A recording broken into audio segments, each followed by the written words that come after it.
शुरुआत में मनुष्य या ह्यूमन ऐसे ही घूमते रहता था। बहुत पहले की बात कर रहा हूँ मैं, जब आदि मानव टाइप से थोड़ा इंसान बनना शुरू हुए थे, तो ऐसे ही घूमता था जंगलों में वगैरह।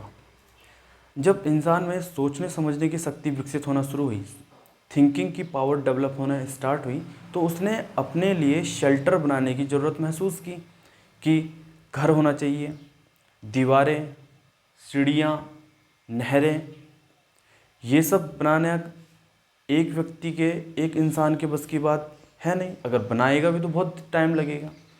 तो ग्रुप ऑफ पीपल साथ आई ये सब काम करने के लिए। ग्रुप ऑफ पीपल मतलब सिविलाइजेशन। सिविलाइजेशन ने ये काम करना स्टार्ट किया, घर बनाना स्टार्ट किए, नहरें, सड़कें, जैसे भी बने सड़कें वगैरह, और भी कई सारे काम। यहाँ से कॉन्सेप्ट इंसेप्ट हुआ, यहाँ से कॉन्सेप्ट डेवलप हुआ ज्योमेट्री का। ठीक है, तो अलग अलग सिविलाइजेशन ने ज्योमेट्री का यूज़ किया अपनी ज़रूरत के हिसाब से, जैसे कि Indus valley civilization, Egyptian civilization, Chinese, Babylonia, Greece, ये सभी सिविलाइजेशन ने ज्योमेट्री का अपने अपने हिसाब से यूज़ किया। इजिप्शियन सिविलाइजेशन में जो ज्योमेट्री है वो ज़्यादा एक्सप्लेनेटरी नहीं है। उन्होंने जो ज्योमेट्री लिखी है, उन्होंने जो ज्योमेट्री का यूज़ किया है वो स्टेटमेंट ऑफ रिजल्ट के रूप में किया है। स्टेटमेंट ऑफ रिजल्ट मतलब, जैसे कि एक मैं स्टेटमेंट देता हूँ, दूध से दही बन जाती है, दूध से दही बनती है, तो उन्होंने सिर्फ ये लिख दिया कि दूध से दही बनती है, जो कि सही भी है, पर क्यों बनती है उसका कारण नहीं बताया। ये तो मैंने एग्जाम्पल दिया, वो ज्योमेट्री के हिसाब से करेंगे। क्यों बनती है उन्होंने इसका एग्जाम्पल नहीं दिया। ऐसे ही हमारे पास इंडिया में वैदिक पीरियड में शुल्ब सूत्र का मिलता है मेंशन। शुल्ब सूत्र में जो फायर ऑल्टर्स होते हैं, वेदिका कुंड होते हैं, उसके बारे में बताया गया कि ये कैसे बनता है, इसका कंस्ट्रक्शन के बारे में बताया गया, उसकी लोकेशन के बारे में बताया गया कि घर से कितने दूर, कौन से आंगन में कितने, कौन सी लोकेशन में होना चाहिए। ग्रीस की बात करें तो ग्रीस में थेल्स नाम का एक व्यक्ति था, उसी को सबसे पहले नोन है वो इसी बात के लिए कि उन्होंने प्रूफ करना स्टार्ट किया। उन्होंने क्या बोला, उन्होंने बोला कि किसी सर्कल को अगर डायमीटर से काट दिया जाए तो वो 2 बराबर हिस्सों में बट जाता है। किसी एक सर्कल को डायमीटर से काट दिया जाए, ये है सर्कल, और इसको डायमीटर से अगर काट दिया जाए, यहाँ से ये डायमीटर हो गया इसका, अगर मैं कैंची लेके इसको काट दूँ यहाँ पे से ऐसे, तो जो ये कटेगा तो ये 2 हिस्सों में कटेगा। पहला हिस्सा हो जाएगा ये, दूसरा हिस्सा हो जाएगा ये, और दोनों बराबर होंगे। तो वर्ल्ड में, ह्यूमन हिस्ट्री में पहली बार थेल्स ने प्रूफ करना स्टार्ट किया कि हम प्रूफ करके मानेंगे मैथमेटिकली। थेल्स के बाद उनके जो शिष्य थे, उनके जो पीपल्स थे पाइथागोरस, और पाइथागोरस के जो ग्रुप था, उन्होंने कई सारी ज्योमेट्रिक प्रॉपर्टीज़ डेवलप की, उन्होंने कई सारी थ्योरम ऑफ ज्योमेट्री डेवलप की, जिसके कारण उन्होंने बहुत वर्क किया इसके ऊपर, ज्योमेट्री के ऊपर। बट ये सब काम तो हो गया, जितना भी हमने काम देखा ये सब काम तो किया उन्होंने, ठीक है, ज्योमेट्री के ऊपर, पर ज्योमेट्री एक सिस्टमैटिक मैनर पे नहीं लिखी गई थी अभी तक। ये अलग अलग वर्क थे सबके, बट ज्योमेट्री का एक कंक्लूड सिस्टमैटिक मैनर नहीं था, सेट नहीं था, ऑर्डर नहीं था ज्योमेट्री का।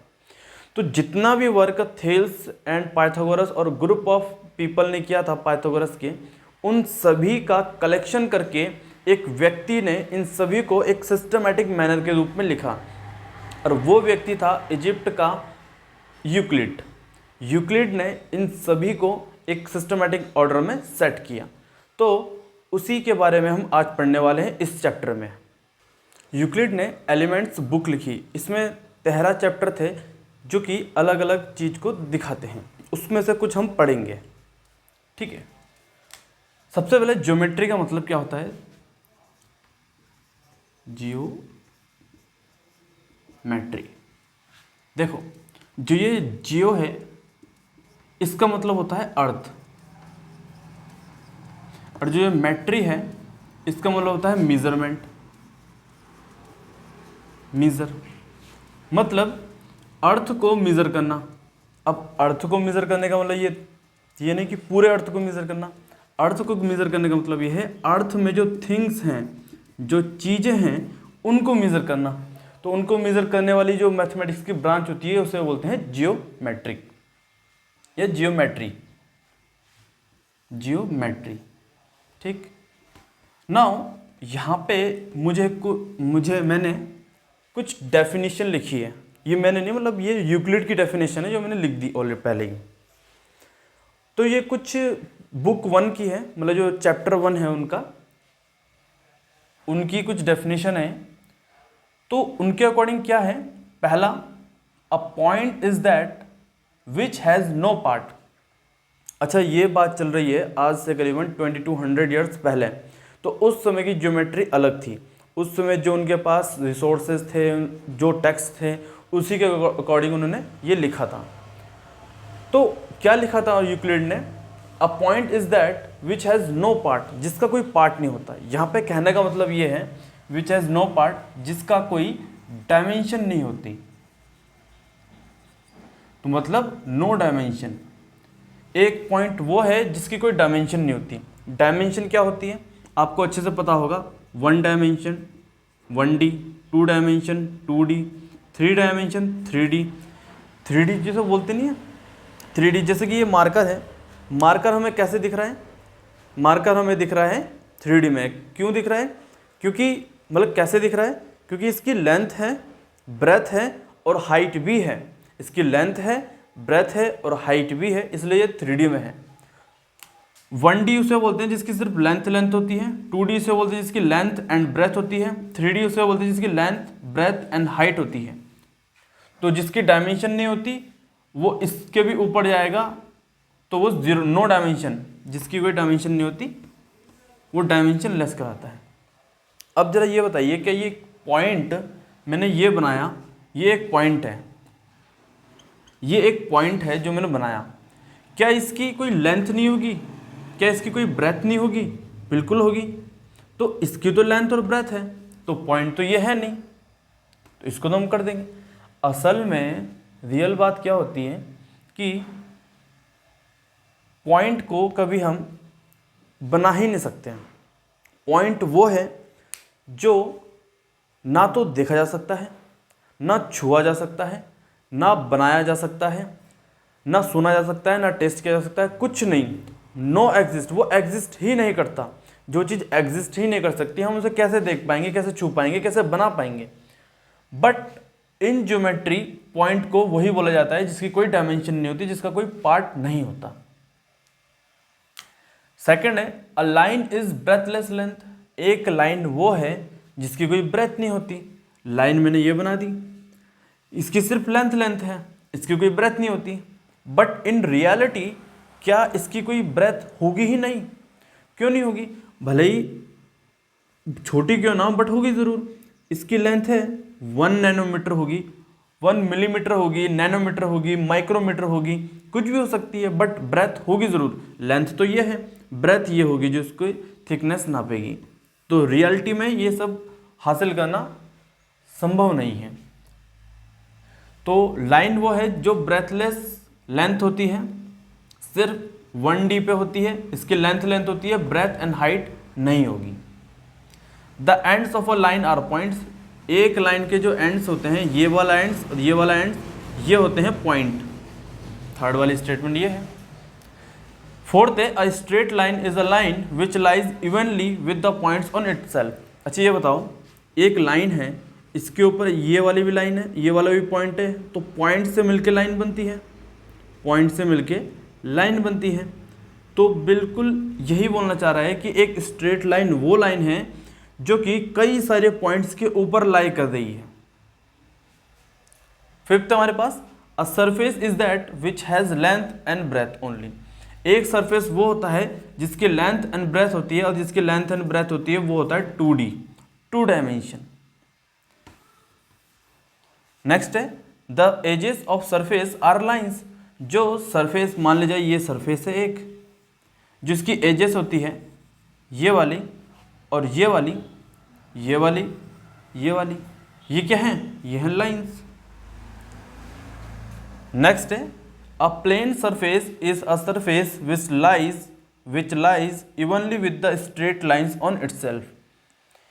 वो हैं सेम ये फोर्थ वाले की तरह कि जितने भी पॉइंट्स से मिलकर लाइन बनती हैं तो उसके ऊपर पूरा का पूरा लाई करेगा। ये सेम कॉन्सेप्ट यहाँ पे भी अप्लाई होगा। ठीक, तो ये हो गया हमारी डेफिनेशन। अब कुछ मेरे ख्याल से एक्सियोम्स होंगे, वो देख लेते हैं। पहले एक्सियोम, पोस्टुलेट एंड थ्योरम में डिफरेंस क्या है, पहले मैं आपको ये बता देता हूँ। एक्सियोम एंड पोस्टुलेट एक ही टाइप की होती है, मतलब इनको सिमिलर ही माना जाता है। थ्योरम अलग होती है। एक्सियोम एंड पोस्टुलेट को बिना प्रूफ किए हम सच मान सकते हैं, वो ट्रुथ होती हैं। जैसे कि अगर मैं एक चीज़ बोलूँ कि दो डिस्टिंक्ट पॉइंट से एक लाइन बनाई जा सकती है, ये एक एक्सियोम है। एक मैंने पॉइंट यहाँ खींचा, एक यहाँ से पॉइंट खींचा, तो इससे एक लाइन, स्ट्रेट लाइन बनाई जा सकती है। इसको प्रूफ की ज़रूरत नहीं है। ठीक है, तो ये एक्सियोम भी हो गया, पोस्टुलेट भी हो गया। बट थ्योरम वो होती है जिसको हमें प्रूफ करने की ज़रूरत पड़ती है। जैसे ट्राइंगल के तीनों एंगल का सम 180 डिग्री होता है, ये एक थ्योरम है, इसको प्रूफ करने की ज़रूरत पड़ेगी। तो जो प्रूफ, जिसे बिना प्रूफ किए ट्रुथ मान लिया जाता है, वो एक्सियोम या पोस्टुलेट। जिसे प्रूफ करने के बाद माना जाता है, वो है थ्योरम। यहाँ पे हमें दी गई है कुछ एक्सियोम्स यूक्लिड की। पहली है things which are equal to the same thing are equal to one another. क्या कहना चाह रही है, मैं एग्जाम्पल के हिसाब से समझाऊंगा, एग्जाम्पल के ज़रिए समझाऊंगा। मान लिया जाए कि ए जो है वो बी के बराबर है, ए जो है वो इक्वल है बी के, एंड बी जो है सी जो है बी जो है सी के भी इक्वल है, बी जो है सी के भी इक्वल है। ए बी के इक्वल है और बी सी के इक्वल है। तो इनडायरेक्टली क्या हो गया कि ए सी के इक्वल हो गया। देखो, ए जो है बी के इक्वल है, सी भी जो है बी के इक्वल है, तो ए जो है डायरेक्टली सी के इक्वल हो गया। यही बोलना चाह रहा है पहला axiom, things which are equal to the same thing, A और सी बी के इक्वल हैं, are equal to one another, तो सी और ए अपने आप में इक्वल हो जाएंगे। सेकंड है if equals are added to the equals, अगर इक्वल्स को ऐड किया जाए इक्वल्स में तो जो होल्स होगा वो भी इक्वल होगा। ये 2 है, ये भी 2 है, ये दोनों इक्वल हैं, दोनों बराबर हैं। अगर मैंने यहाँ पे 1 ऐड किया, यहाँ पे भी 1 ऐड किया, हम एक्सियोम के अकॉर्डिंग चल रहे हैं, इक्वल्स आर एडेड, ये भी 1 ये भी 1, तो ये कितना जाएगा 3 इज इक्वल टू 3, तो होल भी इक्वल हो जाएगा, होल भी इक्वल हो जाएगा।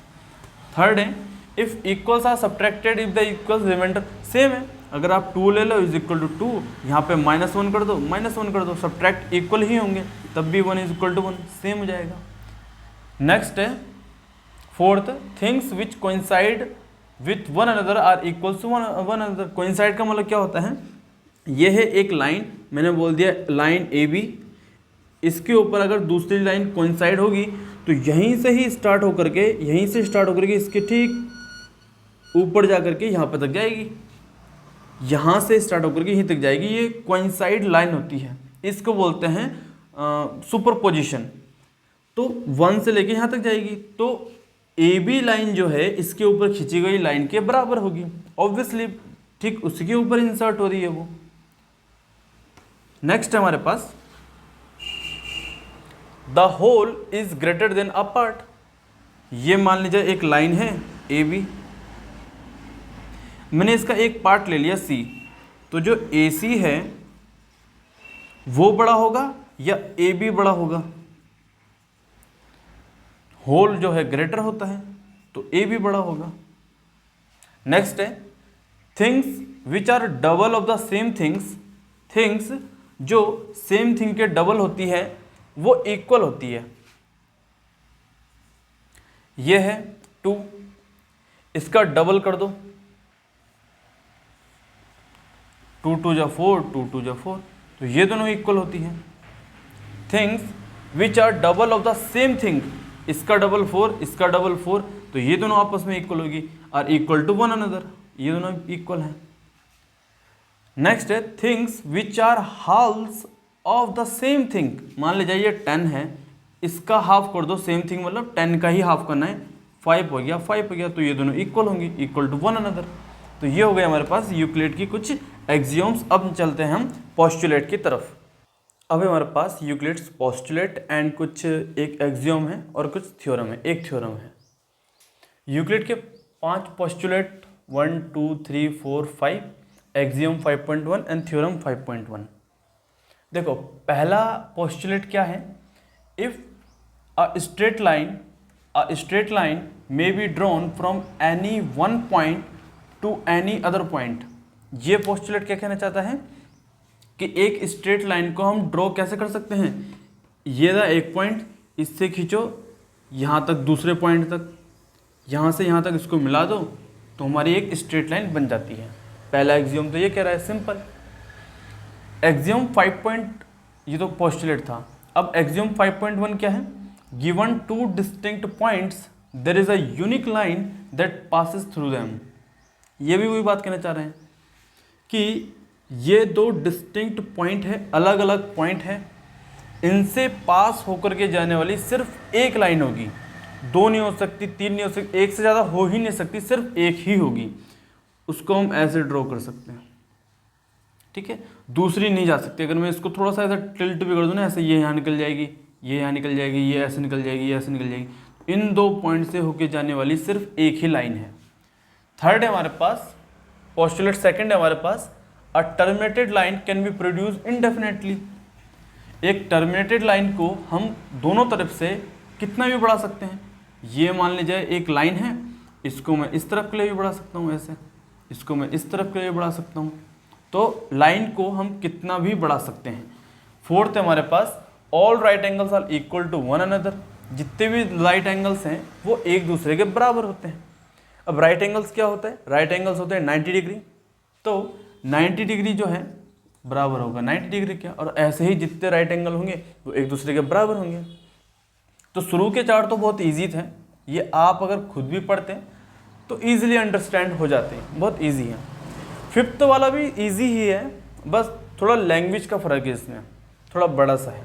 5th वाला कह रहा है, if a straight line following on 2 straight lines makes the interior, straight line से पैरेलल लाइन्स नहीं, स्ट्रेट लाइन की बात की गई है, कैसी भी हो सकती है। Straight lines makes the interior angles of the same side of it taken together less than 2 right angles, then the 2 straight lines meet on that side on which the sum of angles is less than 2 right angles। साधारण से शब्दों में समझो, यहाँ पे आ जाओ। मैंने 2 line को ही खींची, लेट्स सपोज मैंने एक लाइन ये खींच दी, एक लाइन ये खींच दी, ये पैरेलल लाइन नहीं है, दिख रही है आपको बस पैरेलल, और इससे एक लाइन फॉल हो गई, एक स्ट्रेट लाइन इन दोनों से फॉल हो गई, मतलब पास थ्रू की जा रही है। लेट्स सपोज ये जा रही है ऐसे, ठीक है, मैंने ऐसे काट दी एक लाइन को, ये इसको मैंने मान लिया लाइन L, लाइन M, और ये हो गया लाइन A मान लेते हैं इसको, ठीक है।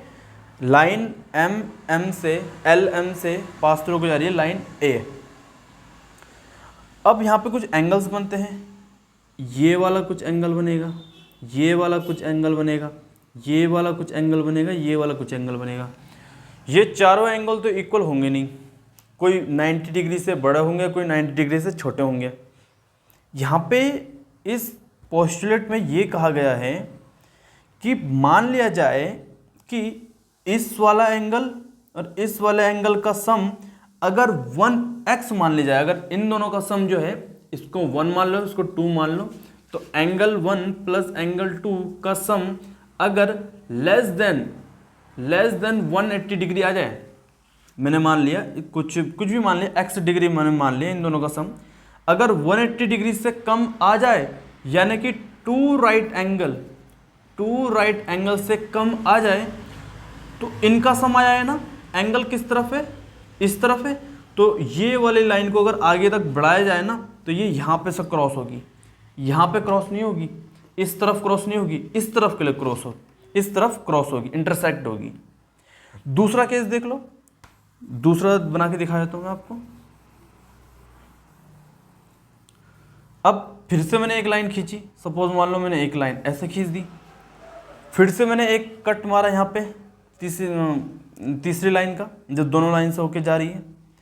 यहाँ पे कुछ एंगल बनेंगे, यहाँ पे भी कुछ एंगल बनेगा। इसको मान लिया मैंने 1, इसको मान लिया मैंने 2, यहाँ पे बन गया 3, ये बन गया 4। देखो अब एंगल्स ऑफ द, यहाँ पे कह रहा है ना, meet on the side which are sum of angles that side on the same side of it taken together, कि एक लाइन से हमने काटा, उसके इस तरफ एंगल बने 3 और 4, इनका सम, उसके इस लाइन के इस तरफ बने एंगल 1 और 2। अगर एंगल 3 और 4 का सम ग्रेटर देन आया, मान लीजिए x आया और ये 180 डिग्री से ग्रेटर देन आया, तो इस तरफ ये इंटरसेक्ट नहीं होंगे, इस तरफ इंटरसेक्ट नहीं होंगे। यहाँ पे एंगल 1 और 2 का सम लेस देन 180 डिग्री आया, तो यहाँ पे ये इंटरसेक्ट होंगे। अगर इनको लाइन को आगे बढ़ाया जाए तो इस तरफ इंटरसेक्ट होंगी लाइंस। ये कहता है पोस्टुलेट 5। थ्योरम 5.1 है हमारे पास, two distinct line can not have more than 1 और more points in common, 1 point in common. देखो दो डिस्टिंक्ट लाइन की बात की जा रही है, कैसे भी हो सकता है। लाइंस ऐसे हो सकती है, ऐसे हो सकती है, ऐसे हो सकती है। इन तीनों लाइन में क्या बात है, एक पॉइंट कॉमन है, एक पॉइंट कॉमन है, एक पॉइंट कॉमन है। यही कह रहा है थ्योरम 5.1 कि दो अलग अलग लाइंस में सिर्फ एक ही पॉइंट कॉमन होगा, उससे ज़्यादा कॉमन कुछ हो नहीं पाएगा, कुछ होता नहीं है। तो ये था हमारे पास यूक्लिड के पोस्टुलेट, एक्सियोम 5.1 और थ्योरम 5.1। अब चलते हैं हम डायरेक्ट अपने एक्सरसाइज के ऊपर।